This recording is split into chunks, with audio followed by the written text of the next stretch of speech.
All right. Well, you know, when you think of Taurus, you usually think of, you know, groundedness. It's an earth sign. There's a sense of stability. There's a sense of dependability, loyalty, sometimes stubbornness, okay, but kind of a persevering steadiness. But here's the higher meaning of Taurus. The desire to reveal the light of divinity hidden within form. You see, in the ancient literature, Taurus has been called the sign of the light bringer, friends, the light bringer. But it's not light in the way you think. It has everything to do spiritually with building as a function of revelation. You know, many artists come out of Taurus. Taurus is a fourth ray sign, and the fourth ray, one of the attributes of the fourth ray is beauty. That's why Taurus, even in traditional astrology, Taurus rules gardens. Taurus rules ecosystems. I mean, it's often in May, and May is when everything is coming to life. You can kind of understand why Taurus is connected to beauty. But on this higher level, Taurus has to do with revealing, revelation. Let me use an example just to highlight this. And I think I will use an artist. It's a good way of doing this. Over here we have an image on the wall here in this tapestry, and it's beautiful. Now, when you look at a visual image like this, everything you see, all of the shapes, all the colors, the lines, all of that is just a bunch of forms, just a bunch of forms. But when forms are rightly related to each other, something comes out of that painting or that tapestry that we call beauty. See, beauty is actually something that arises through the right relationship of form. It's in relating things where beauty comes forward. And that's the underlying principle of Taurus.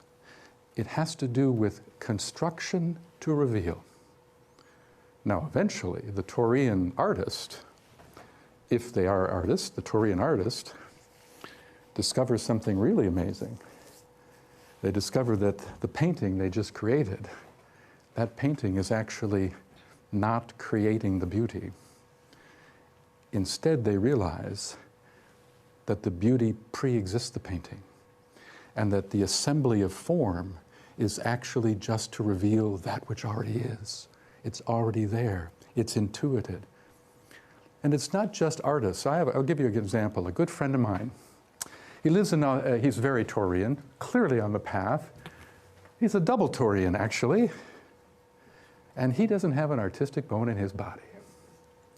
I think a stick man would be challenging for him, to be honest with you. Actually, it'd be challenging for me, too. But he's a man that he works in this company in LA, and he's supervising a group of people in a department, and he's always asking himself, he's watching the flow of the work in the environment, and he's always asking himself, what if we were to simplify this task, and maybe eliminate this, and maybe merge these tasks, we could make it all more efficient. It's the same thing.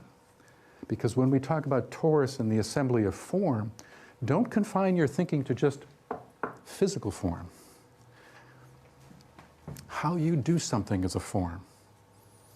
And in his case, he arranges procedures within a company, and from that, the light of efficiency is revealed to others. Or it's the teacher who wants to convey ideas to a student and has to use forms, called words, to deliver that. And if the construction of that language is done poorly, it falls on deaf ears. But done well, it's an enlightened realization. That's Taurus. That's Taurus. Taurus is also the sign most associated with the opening of the third eye.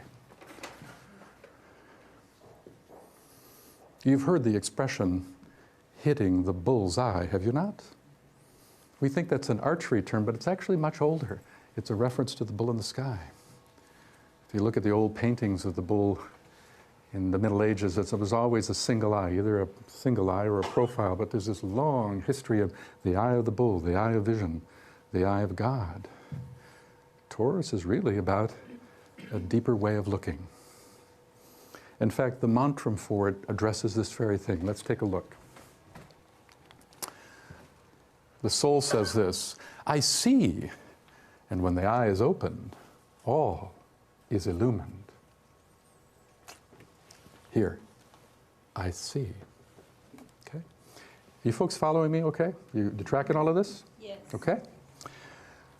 All right, do we have any Gemini people in here? What is the ruler of Taurus? The traditional ruler, of course, is Venus, right? The esoteric ruler, it's going to surprise you, Vulcan. Vulcan. Remember, live long and prosper? Vulcan was said to be the blacksmith of the gods in mythology. And Vulcan in esoteric astrology is actually believed to exist. It is said to be within the orbit of Mercury, within 8 degrees of the sun, either way.